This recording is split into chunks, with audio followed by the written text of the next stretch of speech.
Everyone good? Oh, I don't know if we can go that far. All right. Well, you're not wearing a boot, Howie, so. Well, good afternoon, everyone, and thank you for joining us for an important water update. As you know, just last week, in collaboration with my fellow governors of California and Nevada, we submitted a historic plan to stabilize the Colorado River over the next 3 years. Without this partnership, the federal government would have forced drastic cuts to Arizona's water use. Instead, we successfully negotiated voluntary, compensated conservation efforts that will build back our reservoirs while allowing cities, states, tribes, and farmers to have a say in their water future. Today, I'm here with water policy experts and leaders from the business community as I announce continued actions that my administration is taking to secure Arizona's water future. With a plan in place to stabilize the Colorado River and our reservoirs on the Salt and Verde rivers full to the brim, it's now time to focus on protecting our groundwater supplies. For generations, groundwater has supported Arizona communities. In times of shortage, it is groundwater that we turn to as a backup. In many communities throughout Arizona, it is the only water supply available, and so we must manage it wisely. Arizona has a long tradition of water stewardship. A cornerstone of our success has been the 100-year Assured Water Supply Program. No other state has such a high standard of water security, and it's been a foundation of certainty for our state. Families and businesses from around the world come to Arizona in part because they know we are serious about water management and that we are the leader in safeguarding groundwater supplies. Today, I'm directing the Arizona Department of Water Resources to publish the Phoenix Active Management Area Groundwater Model, a sophisticated, peer-reviewed tool that uses the best available science to assess our aquifers. Using this model, ADWR has produced a forecast that evaluates groundwater conditions for the Phoenix AMA over the next century as part of Arizona's 100-year Assured Water Supply Program. This 100-year groundwater study expands and improves upon the Hacienda report that I unsealed in my State of the State address in January, which had been withheld for years by the prior administration. This Phoenix AMA groundwater model and 100-year forecast are critical tools that help us look into the future and proactively manage our water supplies. It allows us to continue to provide certainty for businesses and communities and foster sustainable water use, and economic growth. The results of this study show that we need to take action once again. If we do nothing, we could face a 4% shortfall in groundwater supplies over the next 100 years. We have to close this gap and find efficiencies for our water use, manage our aquifers wisely, and increase our utilization of renewable supplies. That's why, as required by law, we will pause approvals of new assured water supply determinations that rely on pumping groundwater, ensuring that we don't add to any future deficit. This pause will not affect growth within any of our major cities where robust water portfolios have been proven to cover current and future demands. I cannot emphasize that enough. This pause will not affect industrial development or construction of the more than 80,000 lots outside of our designated cities for which certificates have already been issued. It is also incredibly important to note that the model relates only to groundwater and does not concern surface water supplies, which are a significant source of renewable water for our state. What the model ultimately shows is that our water future is secure. The Assured Water Supply Program is working. Water supplies for homeowners and businesses are protected. Growth has been planned for and will continue. For decades, Arizona has boomed, growing our population by 7 times and our economic output 16 times over, all while using the same amount of water as we did in the 1950s. We have shown that we can grow responsibly with a common sense approach that puts conservation, recycling, and sustainable water use first. That's why today I am also announcing that the state is making a $40 million investment in water through the creation of the Arizona Water Resiliency Fund, building on our continued momentum after last week's Colorado River announcement. This fund will be administered by ADWR with the goal of promoting water conservation and the sustainable management of our groundwater supplies. This is a down payment on my commitment to building a sustainable water future. It will not be a complete answer, but it's an important first step in the work that we have to do. Additionally, 2 weeks ago, I convened my Water Policy Council, which has a roster of experts and stakeholders from cities, tribes, industry, and business who will provide policy recommendations on exactly this. In the coming months, we'll be working together to chart the policy path forward to build an Arizona that grows sustainably for generations to come and is the best place in the country to work, live, and raise a family. Today, I am reaffirming Arizona's commitment to best-in-class water management and continued investment in our water future.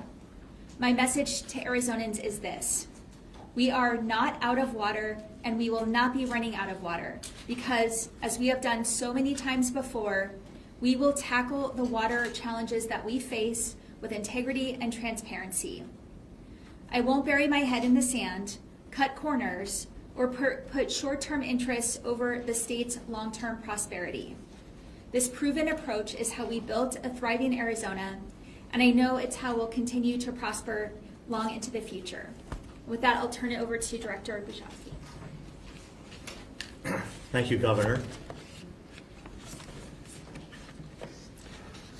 So the Assured Water Supply Program is one of the crown jewels of the 1980 Groundwater Management Act. The program provides a level of water supply certainty for homeowners that is unmatched anywhere in the United States. The program and the certainty it provides is why our homeowners have secure water supplies despite continued drought for over 20 years in Arizona and in the Colorado River Basin. A critical component of the Assured Water Supply Program is DWR's use of the best available science in making determinations that a 100-year renewable water supply is in fact available when subdivisions are proposed and built. The best available science is evolving, and ADWR's numerical groundwater models are an outgrowth of that evolution. Today, we announced that the updated Phoenix Active Management Area numerical groundwater model is complete and that the modeling report is being published. This latest version of the Phoenix AMA model is now the gold standard for making assured water supply determinations in the Phoenix Active Management Area. The model report provides transparency with the structure, robustness, and accuracy of the model itself, and also for the projections of aquifer conditions a century into the future in 2121. In its assessment of the current conditions in the Phoenix Active Management Area, the model shows the effectiveness of the 1980 Groundwater Management Act and the positive results of water management decisions the state of Arizona and its water users have made since the act was passed. It definitively shows that the Assured Water Supply Program is working as intended. The modeling projections through 2121 also tell an important story. There are areas in the active management area where projected water levels fall to less than 1,000 feet below land surface. That is the limit under the Assured Water Supply Program. Areas where unmet demand is daylighting are increasing in the projections, especially along the margins of the aquifer and where bedrock is outcropping. Projections also show that water in storage will decrease by about 39 million acre feet, an indication that groundwater is being used in AMA that is mined groundwater. The modeling projection outcomes are not unexpected, and in fact, the magnitude of these outcomes is less than most stakeholders expected. While the modeling report does show that Assured Water Supply Program is working as intended, it also identifies challenges facing us. The publication of the modeling report is a catalyst to allow stakeholders to work together to find appropriate prescriptions to build upon our successes in managing groundwater in the Phoenix Active Management Area while maintaining the strong consumer protection elements of the Assured Water Supply Program. As Governor Hobbs stated, Previously, her Water Policy Council is the venue for addressing those issues and moving forward. That concludes my remarks. Thanks. All right, thanks everybody. We're going to start Q&A now. Okay, I'll start with the water stuff and we'll do that later. I was part of the earlier briefing, and one of the things that seems to be a big gap is this is all based on an assumption that there will be no further cuts in Colorado River water. Given what we've been through historically, is it responsible to go ahead and plan for the next 100 years of future based on something that may not be there? I mean, they're talking even to the point of the Colorado River being dead pool. Is that responsible? Well, the announcement we made last week gives us a chance to look forward and plan strategically for Colorado River management post-2026. And I think that announcement together with the Water Policy Council set us up for success in being able to responsibly manage and steward our water as we have for decades in Arizona. But I'm not sure that still answers the question. Post-2026, we don't know how much we're getting. We're already 4% below anticipated demand, and that's with the Colorado River water coming in. I know we've taken some cuts, and I know it was a nice wet year, but we can't count on that given what we've seen historically here in the desert. There's 7 inches of rain most years in the desert. How can you rely on the fact that we may not have that Colorado River water? And Tom, okay. So I'll add to what Governor Hobbs said, Howie, and essentially, we have stabilized the system through 2026. We do not know yet what post-2026 is going to look like in terms of our Colorado River supplies. We do have things like the Arizona Water Banking Authority that will back up some of those cuts moving forward. As I talked about in my remarks, this model is evolving. We have an opportunity to continue to improve this model as we know what will happen post-2026 after that's negotiated and adopted by the federal government, probably in 2025 or even in late 2026. And I'll just add that Arizona is the only state in the West that has as forward-looking of a assured water supply as we do. No other state has 100 years, and that is exactly how we're going to manage this situation. Okay. Right there. Well, yeah, then how do we know that, a more growing population will disrupt that? As he said, we stabilized water through 2026. It's not that far away. Well, that's why we're planning for the future. That's why we have a 100-year assured water supply. That's why we're doing this modeling, so we know that we're accurate in the certificates that we're issuing. We have 80,000 unbuilt homes that have assured water supply certificates within the Phoenix AMA, and that is not going to be affected. Right there. Governor or Tom, can you tell me who is affected by the 4% decline? It's areas within the Phoenix AMA that rely on groundwater. So Phoenix has a designated assured water supply. This is not going to affect any growth in Phoenix. This is not going to affect existing homeowners, existing businesses, anyone who has a certificate in hand. Okay, but I'm a little lost. Who are those people who have the groundwater that on the periphery that could be affected by this? Who are we talking about? Well, it means there's a pause on new certificates being issued. So nobody who has an existing water supply is going to be cut off or lose their water. It's not affecting anyone today.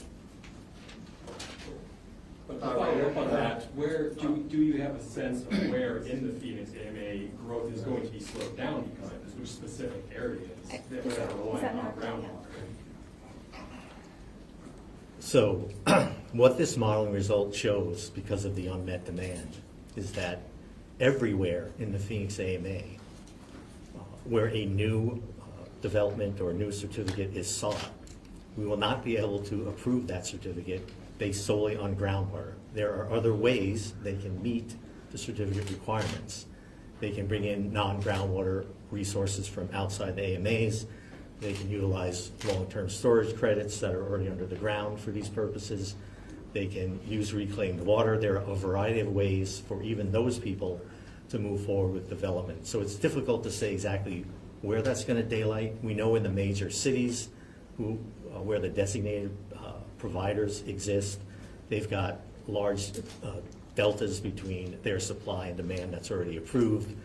So not much of the growth will continue there. And as the governor said, there are 80,000 lots out there around the AMA, not in any one part of the AMA, that have already been approved and can move forward. You don't have a sense of exactly where those requests for underwater certificates from groundwater have been coming from and where that's likely to halt?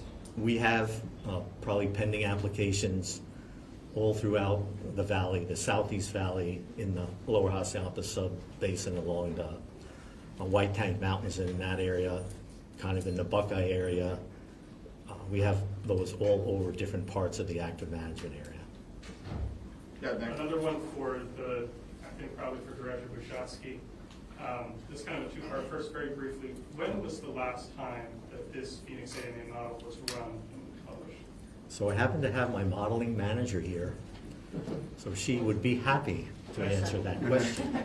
Happy. Hello.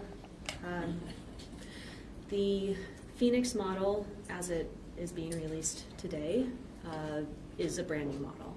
But the SRV model, which is the one that the department has been using since 2009 to issue determinations of assured water supply, has been run as recently as December of 2022. Okay, a brief follow-up, and if you wouldn't mind saying your name as well for those who don't know you.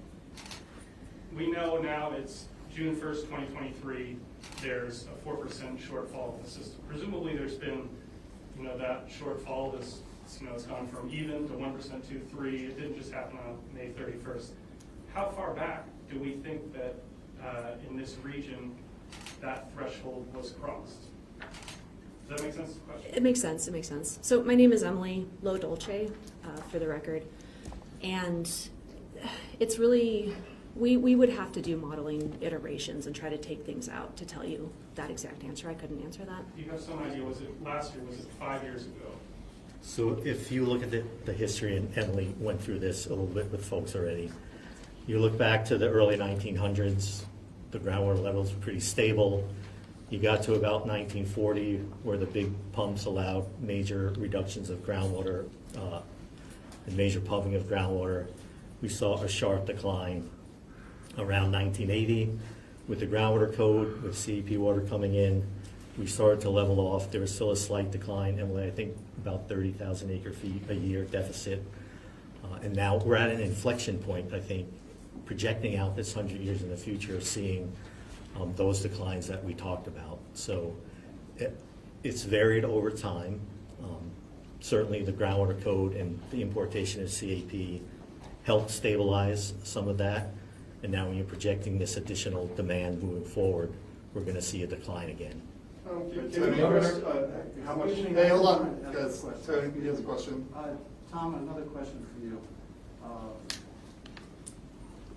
Based on the comments that you made about the model is always evolving and some of the questions, how he was asking about CAP, is it reasonable for we in the public to assume that if significant cuts end up being made to the CAP after 2026, that this model and some of the projections might have to be forecasted downward? Or I know you can't speculate, you can't project exactly, but is there a possibility that that could lead to some downscaling of some of these projections as to how much water is available, or how much growth there can be? So when we know what the post-2026 operating criteria will be and for how long they will last, and that will relate to a better idea of what the cuts will be. Again, the cuts are going to be based on what the hydrology revises every year on the river and what the levels of Lake Powell and Lake Mead are. We will reassess this model and we'll see where that goes. But I don't think if you say there's a 100,000 acre foot cut to the CAP that that's a one-to-one, you can just project that down over 100 years and do the math. That's not the way it's going to work. Ms. Hobbs, with the majority of Arizona, it includes 72% of Republicans, 26% of Democrats, and 47% of independents saying it was likely that intentional failures on election day. The election that you ran caused disenfranchisement of Republican voters, and there's ongoing lawsuits. Next question, please. I'm not going to answer your question. No, No. this is a No. much bigger issue than water. Why, Does someone have why should you be making decisions on Arizona's water future and decisions in general? I'm not going to address your conspiracy theory, Jordan. Who's next? All right, thank you, Green, right there. I'm wondering if anyone can address how much conservation $40 million can buy, or how much of a dent that will put in this 4% problem. I think it's an important down payment, and it certainly is going to help those areas that rely on groundwater come up with alternative solutions so that they can continue to grow. So this will be not just for the Maricopa AMA, this will be statewide, the 40 million will be spread out, or is that just for the valley? You're nodding. It's statewide. Okay. Yeah. One question, because everybody asks my questions every time, that's why I'm the last one always asked. I had 3 questions, and the last one now, the 2 gentlemen asked them. Is the Chamber of Commerce taking action with your office regarding people immigrating to, or migrating to Arizona, like moving in here from California, from other states? Are we taking that into consideration with the water shortages in the state of Arizona? And can you guarantee everyone in Arizona that is already living in their household not to have a water shortage, just like what happened in Villa Verde? Foothills, not that I'm the one, there's 2 different issues, I know, because the other, they being municipalities, so it's a little bit different picture. But I'm just giving you like how they had a drought. Are we gonna go through that in the time in the future? Nobody who has water is going to lose their water, and I'm glad you brought up Rio Verde because that's an example of a development that happened using loopholes in the groundwater management program, and that's why the groundwater management program is important. I know that there is a bipartisan solution moving through the legislature to address not just the Rio Verde water situation, but the underlying issue, and I am hopeful that it gets to my desk. Thank you very much. Governor, Right there, those $40 million for conservation, it says here is coming from ARPA monies. Mhm. Is that some of the $50 million that you clawed back from full day kindergarten last week, or is that from, where's that ARPA money? We had a significant amount of ARPA dollars that we went through and allocated over this last week. So it was a much bigger pot than that $50 million. But didn't Governor Ducey allocate all of it before he left? No. He thought he did. Oh. Well, there was a lot. Why should he leave on the table? There's a government clawback back in March. Yeah, we can That's get what back I'm to trying you with it. clarify. Yeah. So it's part of the 210. Right there. This is, most of these efforts are within the Phoenix AMA, but we have a lot, when we talk about groundwater, we think of Cochise County, Yep. we think of southeast Arizona. How do you plan on addressing groundwater situations there when they reject an AMA Mhm. and we don't know what decisions they'll make in the future? They like local control, and you have Republicans even underscoring that in the House right now. That is exactly what the Water Policy Council was established for, to help address these areas that are currently unregulated and unmanaged, to provide some security, water security in the future there as well. Can we talk about the Water Policy Council you've set up? You're talking about some bipartisan solutions, but the leaders in the House and the Senate, Ben Tillman and Warren Peterson, have set up their own seemingly parallel Water Policy Council. Is that a sign that they don't really want to work in a bipartisan fashion on this, or that it's not happening? They designated members to be part of the council. It is a bipartisan council, there's crossover. So Representative Griffin, Senator Kerr, I believe, are on both, and so I hope there's some opportunity to work together and come up with truly bipartisan solutions to an issue that shouldn't be partisan at all. Howie, you have questions? Yeah, I have a question if we're kind of through with water. When you did your state of the state, your budget, you said we have to stop the bleeding from vouchers. You signed the budget that leaves the universal vouchers alone. You put out statements yesterday saying we have to stop the bleeding from the vouchers. What are you prepared to do? I mean, right now all we have is angry statement. What are you going to do about this other than say this has to stop? We're looking at every option available. I am glad that we are able to get some significant reporting metrics approved through the budget process so that we can have data that shows I mean, we know that we knew going into this that this program was going to be out of control and has the potential to bankrupt our state. And I will put it squarely back on the Republican leaders who wouldn't put this on the negotiating table when we were doing the budget. Okay, but you had leverage when you had the budget. What leverage do you have left? I mean, what, Prop 400, which is actually something you want and they don't? What leverage do you actually have? You had all your leverage when the budget was being negotiated. I mean, obviously, this number wasn't published before the budget, and we have a different set of facts that we're dealing with now in terms of the actual cost. JLBC's put out a statement this morning saying, we're not buying the ADE figures. They're talking, maybe November they'll have something. Is there really any chance of doing anything before the end of this fiscal year to restrain the program, or is that ship sailed? We're looking at every possible option. All right, What is the status of the discussions on Prop 400? Is that something that, I mean, the clock's ticking, the session's almost over, is that something we're actually going to see get through the legislature before signing die? I'm hopeful. Talks are still ongoing with legislative leadership, with the stakeholders in the business community and the municipalities. What are the sticking points that are still out there between you and your negotiating partners in the House and Senate? I don't think it's a good idea to negotiate it in the press. I think the sticking points are pretty well known. I continue to say this is a really important piece of legislation for the region, but for this whole state as well. And we're going to do what we can to get across the finish line. Is it just a matter of changing the percentages in the plan that are out there, or are you pushing for like rail expansion money in this? Which I am not pushing for that, no, and I don't think any of the stakeholders are. all right, right over there. Yeah, Governor, I'd like to go back to water for just a second.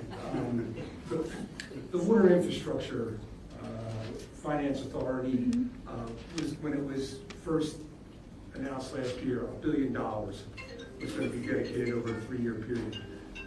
They've already cut back this year on how much it's supposed to get. Will it be will it be made whole at some point in time, and ultimately in 3 years get the full $1 billion or not? That is the intent, and the money that was allocated last year hasn't been spent yet, and so a decision was made to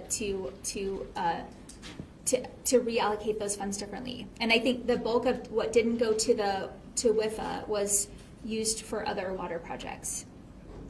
Since we kind of moved on to different topics, what do you think of signature verification in the 2022 election, where signature verification employees were clicking through signatures in 1, 2, 3 seconds? You know, you wrote the election procedures manual with signature verification guidelines. What do you think of that?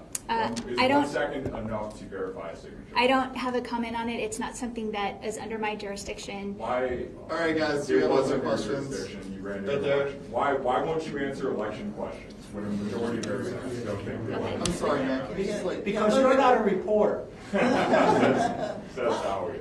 Good Here's an one. obligatory Why question. don't you tell Maricopa County that? Okay, now I can ask you the question here.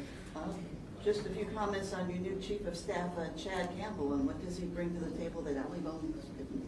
I am looking forward to moving forward with Chad as the Chief of Staff. He has a long legislative career, as you know, and we worked together in the legislature.